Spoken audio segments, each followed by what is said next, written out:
You need to have grit, to really bear down and do the hard things. You need to have tenacity to push through, the no's and the hard things. You need to have resilience. So when things knock you down, you bounce back again. And I think you need to have love and acceptance and self-acceptance. And so, those are all sort of things. It was interesting when I started looking at those qualities. I didn't even realize that I was doing it for myself, not consciously anyways.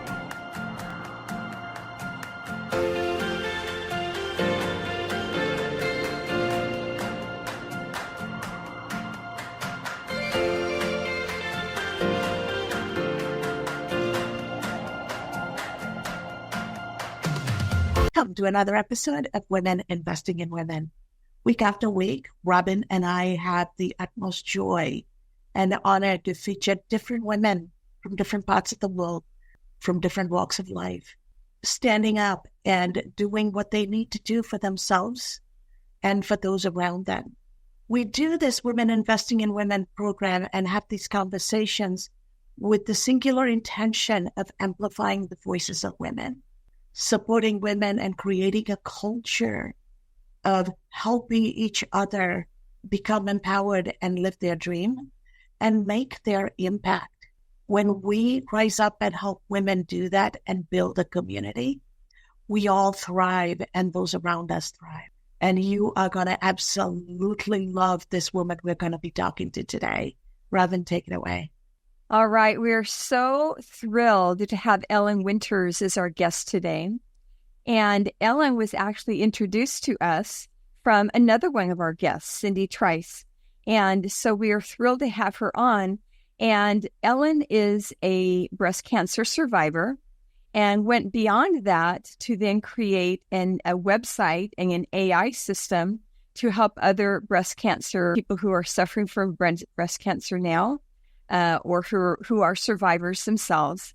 And so congratulations to you and best wishes and Godspeed as you continue your health journey. And what I would really love to, and she comes to us from Eastern Canada, so we'd love to have people from countries from all over the world.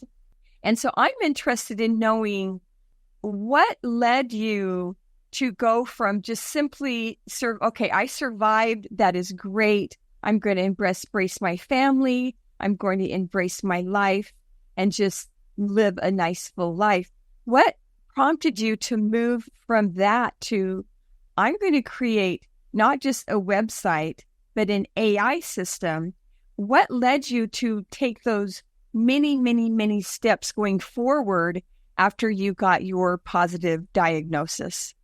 It's been an interesting journey, Robin. I think if you talk to most women who go through a diagnosis of breast cancer, it's very interesting how it lights a fire under you to want to give back. It's a very, very strong community and a very united community in terms of wanting to support others. My sort of realization about this came really, really early. It was days after my surgery. I actually wrote an op-ed for the Globe and Mail, which is Canada's national newspaper, about my decision to, I made a bunch of decisions. I had a double mastectomy and I chose not to reconstruct, so I stayed flat and wrote a piece for the Globe about sort of being proudly flat and not sort of leaning into societal norms that, somehow breasts equate with femininity. And then that kind of led to me thinking, geez, maybe I should write a book. I'm a writer by trade. And so I actually started writing my book while I was in chemotherapy. I thumb typed it on my phone. And the idea there was really to create this simple story, but with curated resources that I could pass on to the next woman so that she didn't have to kind of stitch all this information together, because it's really overwhelming and bewildering and you're scared out of your mind. And then you have to kind of pull all this information together so that you can make some rational decisions about your own life and your healthcare. And then that book, actually, there was a sort of an accidental collision, they call it, in tech, where I met up with some guys who have a startup here in the Waterloo region where I live. And they took my book and adapted it into a large learning language model and created AskEllen.ai. So it was all very somewhat accidental, and it's kind of taken off. It's amazing how the universe just takes you in a new direction sometimes. That is absolutely amazing. And I know you referred to as accidental. I'm looking at it as serendipitous, right? There are no accidents in life. I The agree. universe always unfolds as it should. So, and I am truly, truly glad you're doing this. So happy you're doing well, and absolutely the best to you. As we look at women who are going through this day in, day out, because this is happening to women every day, you mentioned the social expectation. Can you talk to the women about what do they need to do in terms of their self-talk and their mindset? Because their femininity is a function of who they are at the depth of their soul, not their physical presence. And with such body shaming and all of these advertising and marketing and definition of what a woman should look like and function like and dress like, talk to us a little bit about the importance of women transcending that and how transcending that is part of empowerment. It's very interesting. Of course, my decision was really based on, we were coming out of a pandemic. It's not an easy reconstruction path when you have breast cancer. It's multiple surgeries and there's a lot of things that can go wrong. And this was my first surgery ever. So my decisions were very much around just getting on with life. And I was a D cup before. I never really loved having bigger boobs, quite honestly. I probably, even if I had reconstructed, would have gone smaller. But it is amazing. And I've realized that I'm actually far more of a feminist than I ever realized, because I just got very mad when people were questioning my decision to go flat. And the medical system itself, not just society, but the medical system itself perpetuates this notion. There's a lot of research that surgeons lean into that I'm sure is probably funded by breast cancer or breast implant companies. It's got to be, because there's this bias that surgeons push women to reconstruct. They don't offer flat closure, number one. So, when you go in to have surgery, they'll say, do you want implants or do you want what they call a diaphragm, which is where they use your own tissue? But flat closure is very rarely even offered, even though it's a much simpler course of treatment for the woman. It's not typically offered. Just this morning, I was in a group and a woman posted saying that she has requested flat closure and her surgeon has demanded she see a psychologist before she goes this route. So they question whether you even know your own mind. And that is, I find, so patriarchal and insulting to women. On the flip side, there's research that shows that 75% of women who choose not to reconstruct, who stay flat, are very, very happy with their decisions. And quite honestly, I belong to a lot of flat groups. There's no trauma in those groups. They're actually very, very content, very empowered, and it's almost like it's freeing in terms of, I think it's because we have deliberately made this choice to sort of shed this baggage, I guess we'll call it, of what society expects. But yeah, I still get questions. I never hide the fact that I'm flat, and I go through society looking, and I don't think I've ever had a question, but I have had doctors who are part of my care team who've asked me about my femininity, which is quite interesting. So I usually say, what are you talking about? I think I'm very feminine. So you've raised a number of very interesting issues. One about feeling angry when you saw various options being offered and not being offered, women's voices being questioned and challenged. And so I'm wondering, what helped you navigate, first of all, what helped you have the courage to navigate this option that really wasn't offered very much and socially was looked down on a little bit, or maybe a lot bit? Yeah. And what gave you the courage to even think about and investigate and then move forward with this less chosen path? So I did, I did pull the lucky card with my surgeon. So he was not opposed. He did not fight me on, number one, removing both breasts versus just a single breast, which is what surgical guidance says. Two, he didn't fight me on aesthetic class. In fact, he didn't present it initially, but when I presented it to him, and I had heard about it through a friend of mine who's in Boston, he had done the procedure, and he actually did an absolutely spectacular job. He took great care. He left me very, very smooth. I have I call them beautiful scars. Not all women have that kind of luck with a surgeon. So there is a little element of luck to this. And the other was, just sort of self-preservation in terms of not wanting to have to go through. There's just practical reasons for not wanting to have to go through all these multiple surgeries and put myself at that risk and, go through the process. It's actually 3 surgeries, even if you have implants. In addition, because I knew I was going to have radiation, the skin gets quite brittle. And so they actually have to do tissue wrapping around an implant, even if I went that route. And they use either a cadaver tissue or typically they use tissue. The ideal thing is to use tissue from your own body. And I had dropped about 10 pounds just through stress. So they would have taken my lat muscle to reconstruct, take the tissue.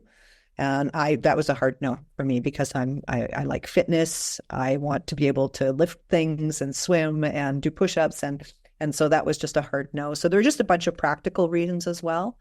I was very content with my decision. I really, once I decided to go flat, and started to explain, as I've just done to you, what it really looks like to reconstruct, I think people sort of came to terms with that in my family and in my social circles.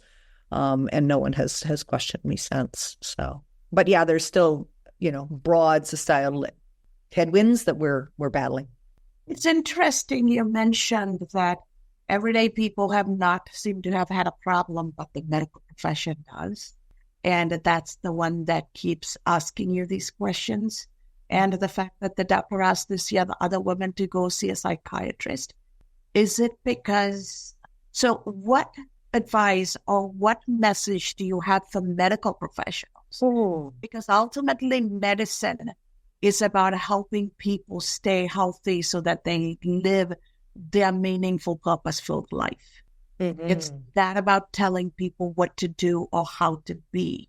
So what message do you have for them, and what is psychologically needed to be changed in their wiring so that they truly understand humanity for what it is instead of the shell? That's a really good question.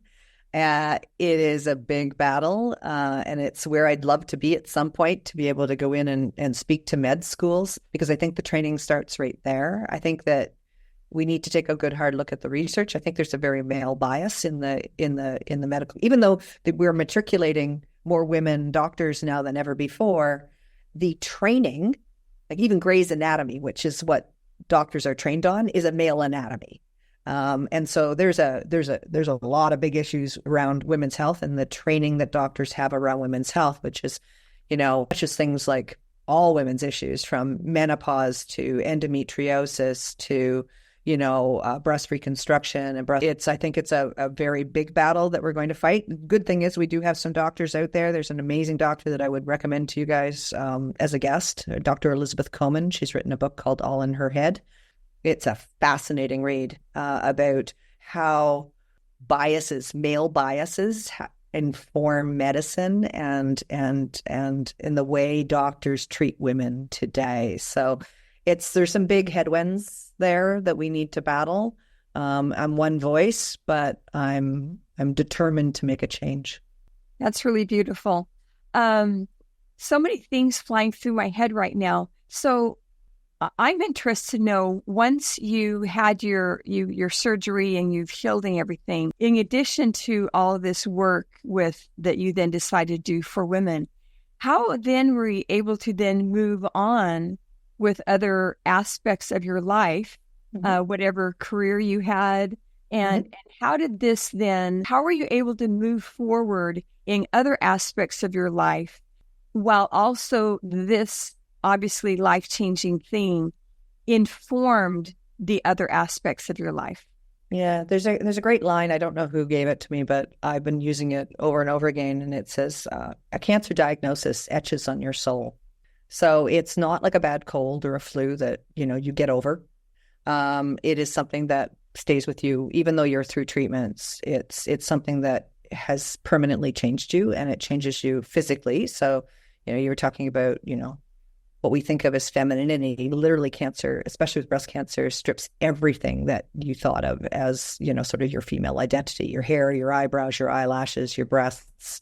It's all gone, right? And so you really have to check in with yourself. And there's this idea of post-traumatic stress, which we all are very familiar with. And I won't lie, I'm still processing. You go into flight and fright mode when you're, going through your treatments, and you just put your head down and just get it done.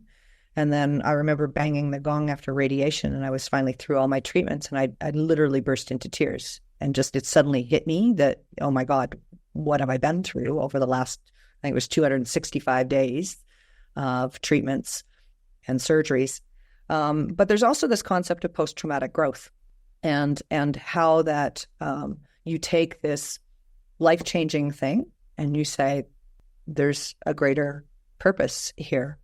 And it motivates you and fires you to want to do something different. And so I am moving forward. And in fact, I went through my treatments quite healthily. I run my own marketing PR firm and continued to work and serve my clients throughout everything. I never even stopped during chemotherapy. I continued to work. But I now have a new job, which isn't really paying me any money, but I formed an NFP, and I've built out my blog, and I've built out this AI chat called Ask Ellen, and I am now very mission driven to build a business around that. My actual mission for the NFP I founded is that no one diagnosed will ever walk alone, and it's brought new conversations and new people into my life. And I'm in, I've got allies like GE Healthcare now and Hologic. And it's really quite amazing that I just never would have thought 3 years ago. I mean, this is only 2 years. I'm just hitting all my 2-year anniversaries now. So 3 years ago, the old me, if I'd sat her down and said, this is what's going to happen to you, I never would have believed it. But it's just amazing. I think Cash said it well, that serendipity, right? It's just, but you can choose to fight that, or you can choose to lean into it. There's a principle in Stoicism called amor fati, which means love your fate. And I embraced that. And so I went, okay, whatever's happening to me, I'm going to learn to love whatever that is, and however terrible it might be, but I'm going to love it in that moment and make whatever I can out of it. As you're talking, I hear your ability to stay fluid, because water is more powerful than anything else. Gentle flowing water transforms everything in its way, and nobody realizes it's transforming us, right? And so I see that gentle flowing strength. How are women able to receive that message in a world where all of the noise and the activity is what is perceived as doing something? Mm-hmm. I think I think it's interesting. I do a presentation called Cancerpreneurship, which talks about the business lessons and the life lessons that you learn from going through a cancer diagnosis.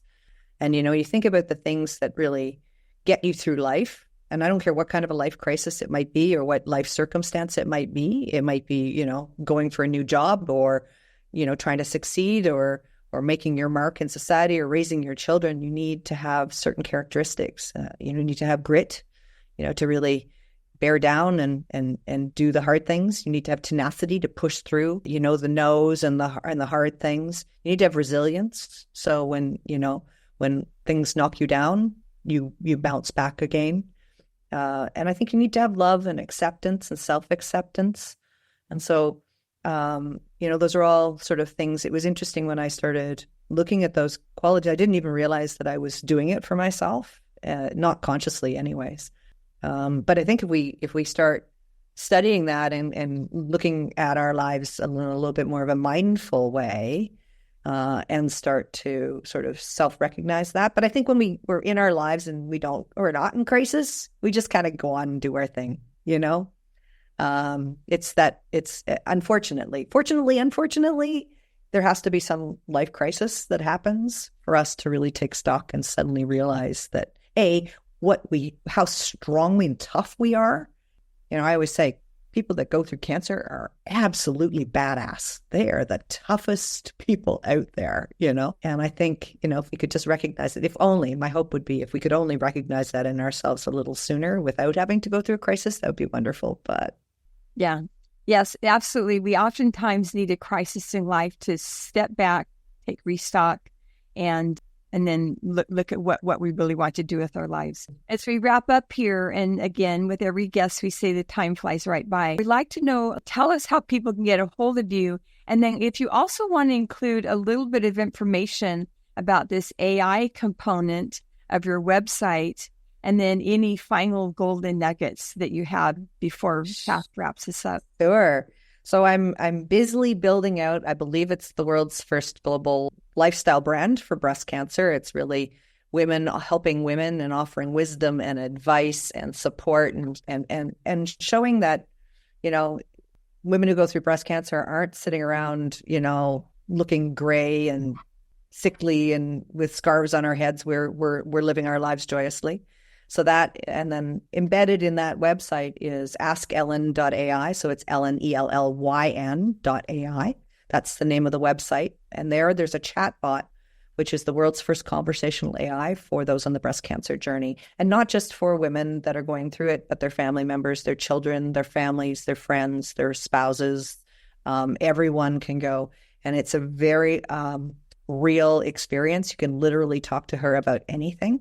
And she's completely private. She's multilingual. She is available 24/7, and she will, as I'm committed to, always will be free to those who need her. So that is all on the askellen.ai website. And there you'll also find a link to my book. So I wrote a book that's on Amazon called Flat Please. And then I have an Instagram account also called Flat Please. So where I literally talk to women every day who are going through either a breast cancer diagnosis, or, you'll see crazy pictures of me growing my chemo curls out and just really, again, talking about, life that, life during, at the time of, during, and after diagnosis. In terms of wisdom, gosh, stay healthy. That served me so well. I was healthy before my diagnosis. I stayed healthy during my treatments. I bounced back from surgery really quickly. I weathered all of the treatments that I had. We never know what life crisis is going to come our way. And having good health, so good nutrition, good exercise, a good mindset is going to serve you very, very well. So that would be my one big nugget of advice for other women out there. Thank you so much, Ellen. This has been absolutely enlightening and truly introspective for each of us who are listening to you. And just before I bring this to a close, one last question I have is, what kind of support system women need to build to navigate these and other life circumstances? Because the quality of life for a man is directly predicated in the woman in his life. But for women, it's different. It's very different for women. And in this spirit of women investing in women, what kind of communities and support systems do we women need to invest in based on your experience so that we feel supported and we come out of it thriving? Because you obviously have had the ability to build and draw from it. Yeah, I mean, unfortunately, I had too many women in my life who had gone through a breast cancer diagnosis, and they were the first people that I reached out to at the time of, and it's partly why I wrote my book, because the very best advice and wisdom I was getting was from those other women. And that was really the inspiration for my book. So there are many, many women out there in the breast cancer community, if you find yourself with that kind of a diagnosis, that are willing to help. I have made so many friends of women who I don't even know, who've never met, but we chat all the time now because they reached out to me. So I think, if you're facing a diagnosis, for example, be brave, reach out. There are some loud voices out there. You have to choose carefully. There are people out there trying to sell supplements. There are people out there that, have their biases, but there are also really people that are genuinely good people who just want to help. And it is you need to lean into that female support, because I'll tell you, the guys in our lives, this rocks their world. They're not necessarily the ones, because they're going through an equal trauma. And so you can't always lean on the guys in your life, because you have to give them grace that they're just as terrified and probably feeling even more helpless than you are. So I think it's really important to surround yourself by some really strong female companionship. Thank you so much, Ellen. Appreciate you being so vulnerable and so open in sharing with our audience. We're very grateful for this conversation, and we wish you the very best, both in your health and in your business. And please keep us informed, because we want to support you. We want to celebrate you. And we want to honor your journey and do our part for you and the community of women you're working with. So thank you. Thank you very much. And to our audience out there, take a page from the message from Ellen. Who you are is at the very essence beyond your body. There is the psychological you, there's the spiritual you. Your soul is deeper than your physical presence. So connect with her and let her lead you. Because with her, your body can go very positive.